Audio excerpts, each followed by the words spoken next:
10 మంది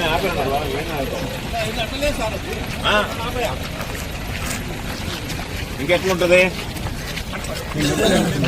మీరు చెప్తున్నా పట్టుకోలేదా నువ్వు లిమిట్స్ దాటి ప్రవర్తిస్తున్నారు మీరు. టెర్రరిస్ట్ వాళ్ళు బిహేవ్ చేస్తున్నట్టు బిహేవ్ యువర్ సెల్ఫ్.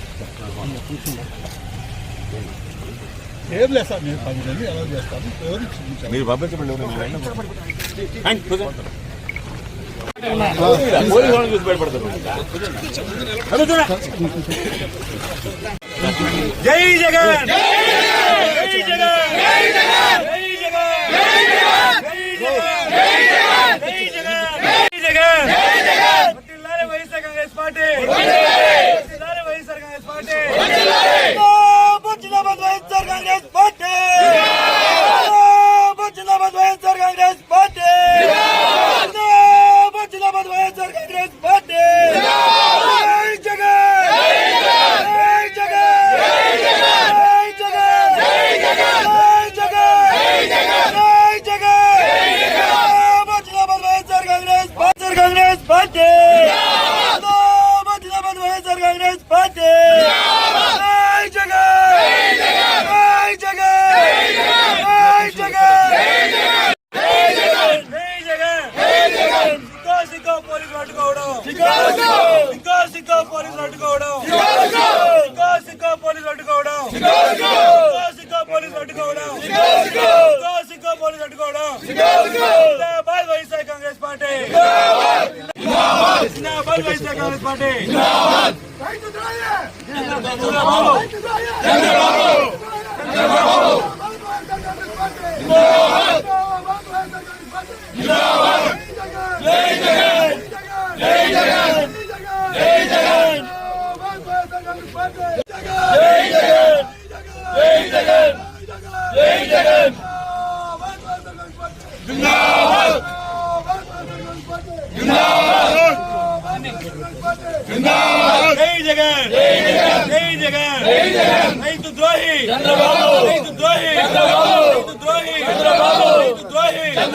రైతు ద్రోహి రైతు ద్రోహి. జిందాబాద్ వైఎస్ఆర్ కాంగ్రెస్ పార్టీ, జిందాబాద్ వైఎస్ఆర్ కాంగ్రెస్ పార్టీ. జై జగన్, జై జగన్, జై జగన్, జై జగన్, జై జగన్, జై జగన్, జై జగన్, జై జగన్. జిందాబాద్ వైఎస్ఆర్ కాంగ్రెస్ పార్టీ, జిందాబాద్ వైఎస్ఆర్ కాంగ్రెస్ పార్టీ. జై జగన్, జై జగన్, జై జగన్. పోలీసుల ముండి వైఖరి, జిందాబాద్ వైఎస్ఆర్ కాంగ్రెస్ పార్టీ, జిందాబాద్ వైఎస్ఆర్ కాంగ్రెస్ పార్టీ. జై జగన్, జై జగన్. సిక్కు సిక్కు కూటమి పాలన, సిక్కు సిక్కు సిక్కు సిక్కు కూటమి పాలన, సిక్కు సిక్కు కూటమి పాలన. వైఖరి పోలీసులు అనేక సందర్భాలలో మా నాయకుడు జగన్మోహన్ రెడ్డి గారు చంద్రబాబు నాయుడు ఉద్దేశపూర్వకంగానే రాయలసీమ ఎత్తిపోతల పథకాన్ని నీరుగార్చేటువంటి ప్రయత్నం చేస్తున్నాడు అని చెప్పి మాట్లాడడం జరిగింది. అనేక సందర్భాలలో విలేకరుల సమావేశం ఏర్పాటు చేసి కూడా వివరించడం జరిగింది. అయితే మాకున్నటువంటి అనుమానాలు, ఈ ప్రాంత రైతులకు ఉన్నటువంటి అనుమానాలు, వాటిని నిజం చేస్తూ తెలంగాణ శాసనసభలో తెలంగాణ ముఖ్యమంత్రిగా ఉన్నటువంటి రేవంత్ రెడ్డి గారు రాయలసీమ ఎత్తిపోతల పథకం విషయంలో చంద్రబాబు నాయుడుని ముందుకు వెళ్లనివ్వకుండా ఇండోర్ మీటింగ్ అంటే రహస్య ఒప్పందం ఏర్పాటు చేసుకుని ఆ రహస్య ఒప్పందంలో మేమందరం కూడా చర్చించి దానిని నిలిపివేయడం జరిగింది అని చెప్పి ఆయన అసెంబ్లీ వేదికగానే ఒక ప్రకటన చేయడం జరిగింది.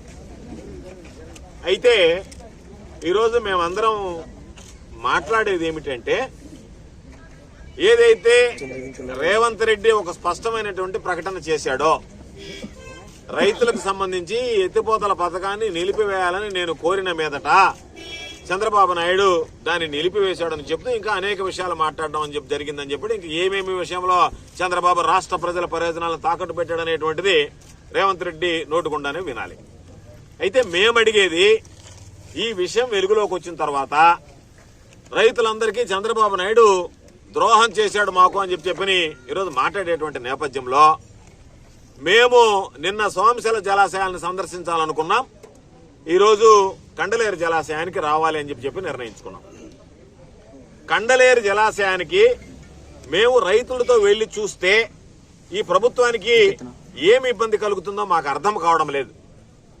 పోలీసుల్ని దారి పొడిగీత టెర్రరిస్టుల్ని పెట్టినట్టు, టెర్రరిస్టుల్ని ఫిల్టర్ చేసినట్టు, సంఘ విద్రోహ శక్తుల్ని ఏదో మామూలుగా జల్లెడు పెట్టినట్టుగా ఎక్కడ పడితే అక్కడ స్పెషల్ పోలీసులు దించి ఉన్నటువంటి మొత్తం జిల్లాలో ఉన్నటువంటి పోలీసులు మొత్తం ఎస్ఐలు, సిఐలు, డిఎస్పీలు అందరినీ ఇక్కడికి తీసుకొచ్చి మమ్మల్ని నిర్బంధించి మేము జలాశయం దగ్గర పోయి వాస్తవాలు మాట్లాడితే వాటిని చూపించి రేపు వీటి గతి ఏంటి, ఈ జిల్లా రైతుల పరిస్థితి ఏంటి అని చెప్పి మేము చెప్తే అది రైతుల్లోకి పోతుంది. ఇప్పటికే కూటమి ప్రభుత్వాన్ని, చంద్రబాబు నాయుడిని చీకొట్టేటువంటి ప్రజలు మరింత రెచ్చిపోతారు. రైతులు ఈరోజు ఆవేదనతో ఉన్నారు. వాళ్ళ ఆవేదన ఆవేశంగా మారుతుంది. ఈ ప్రభుత్వానికి ఎప్పుడు ఎన్నికలు వచ్చినా బుద్ధి చెప్తారు, మనకు పుట్టగతులు ఉండవు అనేటువంటి ఆలోచనతో ఈరోజు మమ్మల్ని నిర్బంధించేటువంటి ప్రయత్నం చేయడం జరిగింది.